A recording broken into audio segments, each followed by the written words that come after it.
Bagong lipat nga pala ako ng school. Oo, transferi ako. Wala pa yung teacher namin nun, kaya umupo na lang ako sa pinakadulo. Halos wala naman nakaupo dun eh. Tapos may lumapit sa akin magandang babae. Sinabi niya na, Hi! Ako nga pala si Stella. Akong bahala sa'yo dito. Kapag may umaway sa'yo, magsumbong ka lang sa akin ha. hello? Sino ka po? Well, buti na tanong mo. Ako lang naman yung pinakamagandang president dito sa room. Maiba nga tayo. Ano nga palang pangalan mo?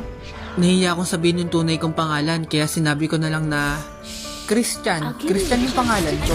So, bakit mo naman naisipan pumasok dito? Hindi ko alam sasabihin ko nun, kaya hindi na lang umimik hanggang sa pagkatapos ng klase namin, bigla agad nag-bell.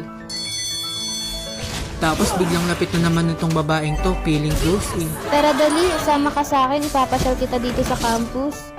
Pumayag na ako noon kasi gusto ko rin makita kung ano bang meron dito sa school na to.